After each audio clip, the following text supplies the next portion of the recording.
Almost every first-time tech founder falls for the exact same math trap. They look at a global industry, point to a multi-billion-dollar valuation, and say, if we capture a tiny fraction of a percent of this market, we're rich. That top-down math looks great on a napkin. In practice, it causes early-stage startups to write code for people who will never use it and burn their seed money buying ads for an audience that doesn't care. You end up trying to build a product that appeals to absolutely everyone. And when you design software for everyone, you usually end up selling to no one at all. To survive those first few years, you have to replace that napkin math with a three-part filter: your total addressable market, serviceable available market, and serviceable obtainable market. Think of these labels as survival filters. They force you to ignore the noise and focus your limited resources on the specific people who will actually pay you. Let's test this on a real scenario. Imagine you are an indie developer, and you've just built a new calendar scheduling app designed specifically for fitness coaches. We start with the total addressable market, or TAM. This represents your absolute maximum potential revenue. If every single one of the 30 million fitness professionals on Earth bought your software for $120 a year, your TAM is $3.6 billion. A number that large is useful for pitching a long-term vision to investors. But if you use that $3.6 billion figure to decide which features to build next month, you will destroy your company. We have to apply our first reality check: the serviceable available market, or SAM. This metric filters out anyone your software cannot actually serve today.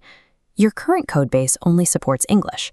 It integrates strictly with SOM, and it's meant for independent coaches, not corporate gym chains. When we apply those limits, millions of potential users drop away. We are left with a cluster of 3 million coaches, bringing your realistic market cap down to a $360 million SAM. Many founders skip this step. They market to the entire globe, only to realize their product lacks the language support or integrations those international users actually need to do their jobs. The SAM metric forces you to stop staring at the global population and start looking closely at the exact people your current codebase can actually support.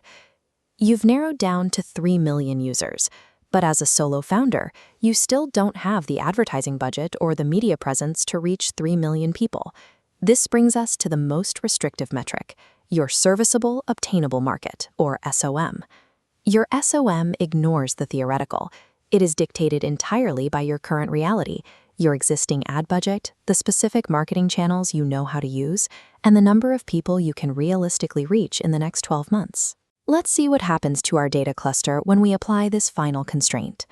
We filter our audience down to US-based coaches who are actively searching Reddit and niche fitness forums for scheduling tools right now. The market shrinks into a core of 15,000 accessible users. Your short-term obtainable market is $1.8 million. Even at this stage, founders often inflate the math by multiplying those users by an undiscounted future dream price. Notice the asterisk here. We must use your actual average revenue per user, which includes the discounts and entry-level pricing typical for early-stage growth. The psychological blow of this reality is real. Systematically stripping a $3.6 billion fantasy down to a $1.8 million operational reality is hard on the ego.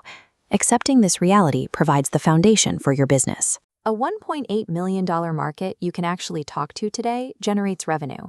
A $3 billion market you can't reach is just a line on a slide.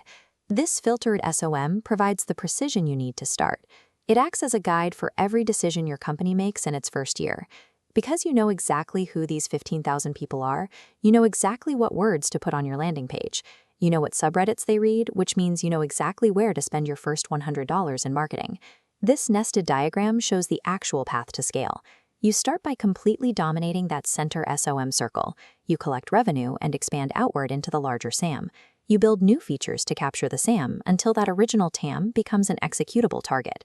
A sustainable multi-billion-dollar business begins with this level of focus, building for a specific few and using that momentum to expand.